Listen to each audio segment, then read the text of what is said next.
একবার বৃন্দাবনে কৃষ্ণদাস বাবা বলে এক ব্যক্তি, তিনি কোনো এক গ্রন্থে পড়েছিলেন যে বিরতিহীনভাবে যদি কোনো সেবা ভগবানের করা যায় তাহলে ভগবান মনের ইচ্ছা পূরণ করেন, অর্থাৎ ভগবানের কাছে যা চাওয়া যায় তাই পূর্ণ হয়।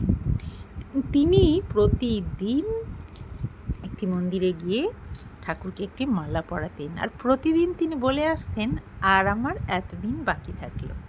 এই করতে করতে 12 বছর পূর্ণ হলো। সেদিন তিনি মালাটি পরিয়ে ভগবানকে বললেন, আজ আমার সেবা পূর্ণ হলো। আমার মনের ইচ্ছা, কাল তুমি আমার বাড়িতে এসে আমার নিজের হাতে রান্না 56 ভোগ তুমি সেবা করবে। ভোরবেলা থেকে উঠে 56 ভোগ রান্না করেন। তিনি বসে থাকেন, সারা দিন চলে যায়, দিন গড়িয়ে মাঝরাত হয়ে যায়, কিন্তু ভগবান আর আসেন না। রাগে দুঃখে অপমানে নিজের কুঁড়ে ঘরটি তিনি ভেঙে ফেলেন। সমস্ত কিছু ভেঙে ফেলে এই 56 ভোগ খাবারটি যেটি তিনি রান্না করেছিলেন একটি পোটলায় বাঁধেন। বেঁধে ভাবেন, কৃষ্ণকে 12 বছর ধরে আমি সেবা করলাম, কিন্তু সে আমার কথা শুনল না, সে আমার কাছে এলো না, সে আমার মনের বাসনা পূর্ণ করলো না, তাই আমি আর তাকে ডাকবো না।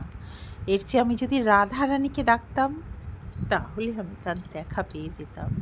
এবার থেকে আমি রাধারানীকেই ডাকবো। কৃষ্ণকে 12 বছর সেবা করেছি, আমার মনে হয় রাধারানীকে 12 দিন সেবা করলেই আমি তাকে পাবো। দেখি এবার আমি রাধারানীর সেবা করব। এই ভেবে তিনি হাঁটতে থাকেন বর্ষানার উদ্দেশ্যে, রাধারানীর যেখানে বাড়ি। পথে দেখা হয় এক গরুর পালের সঙ্গে। এত গরু যে রাস্তার কিছুতেই শেষ হচ্ছে না। তিনি এক সাইডে সরে দাঁড়ান। সে গরু চলছে তো চলছেই, চলছে তো চলছেই। হঠাৎ দেখতে পান সেই গরুর পালের ভিতর এক বালককে। তখন বালককে দেখে ব্যক্তি জিজ্ঞাসা করেন, ও হে বালক, এত গরু কার? বালক উত্তর দেয়, ও মা, তুমি জানো না নন্দরাজার 9 লক্ষ ধেনু? এই ধেনু এখন পার হতে অনেক সময় লাগবে, তুমি বসে থাকো, আরও 2 ঘন্টা লাগবে। ব্যক্তিটি ক্ষুধায় তৃষ্ণায় কাতর হয়ে সে রাস্তার ধারে বসে পড়ে। বালকটি তার কাছে এগিয়ে এসে বলে, আচ্ছা, তোমার পোটলায় কি আছে গো? খুব সুন্দর গন্ধ বেরোচ্ছে, আমার না খুব খিদে পেয়েছে, আমায় একটু দেবে? যেই পোটলাটি খুলে বালকটিকে দিয়েছে, বালকটি বলছে, না না, দেখছো না আমি গরু চড়াই, আমার হাতে কত নোংরা গোবর লেগে আছে, তুমি নিজের হাতে খাইয়ে দাও। যেই ব্যক্তিটি বালকটিকে খাওয়ানো শুরু করেছে, সঙ্গে সঙ্গে দেখছে বালকটির চোখ দিয়ে জল পড়ছে। তখন ব্যক্তিটি বালকটিকে জিজ্ঞাসা করে, তুমি কাঁদছো কেন বাবা? বালকটি জানায়, জানো বাবা, সকাল থেকে অপেক্ষা করেছিলাম, আমার এক ভক্ত আছে, সে 12 বছর ধরে আমাকে মালা পরিয়েছে প্রতিদিন, কিন্তু আজ আর সে আমায় মালা পরালো না। শুনে ব্যক্তি চমকে ওঠেন। তিনি বালকটিকে জড়িয়ে ধরেন।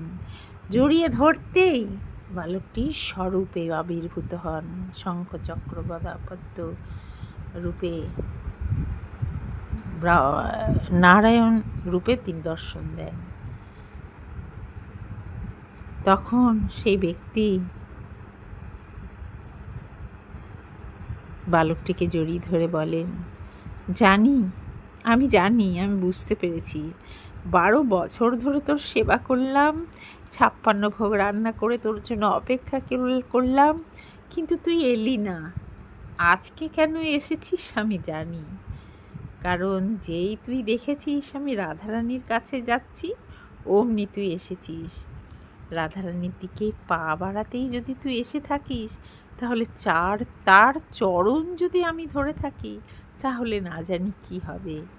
এই বলে বর্ষানার দিকে ব্যক্তিটি এগোতে লাগলেন, আর মনে মনে বলতে লাগলেন, বাকি জীবন আমি রাধারানীর চরণে থেকে আমি কৃষ্ণদাস থেকে আমি কিশোরী দাস হয়ে যাব। এই কাহিনী আমাদের শিক্ষা দেয় ভগবানের কাছে পৌঁছানোর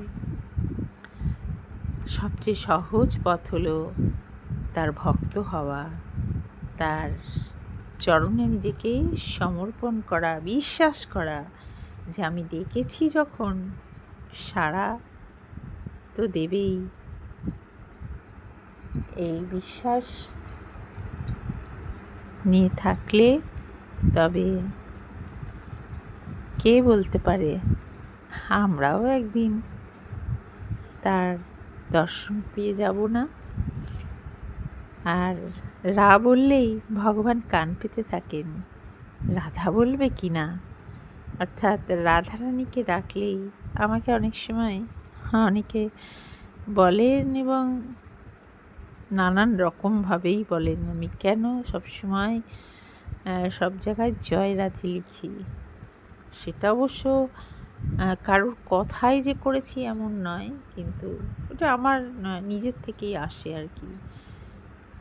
তো সেই কারণে অনেক সময় অনেক প্রশ্নের মুখোমুখি আমার হতে হয় যে আমি জয় রাধে কেন বলি।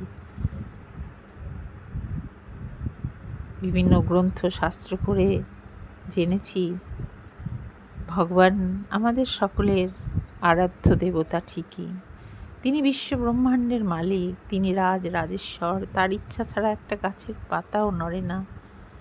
তিনি তাকে পাওয়ার জন্য কত যোগী মুনি ঋষি হাজার হাজার বছর ধরে তপস্যা করেছেন, এখনও করে চলেছেন। কিন্তু রাধারানী হচ্ছেন আমাদের আরাধ্য দেবতারও আরাধিকা। তাই রাধারানীকে ডাকলে অতি সহজেই ভগবানকে লাভ করা যায়। তাই আগে রাধা, পরে কৃষ্ণ। হরে কৃষ্ণ, জয় রাধে।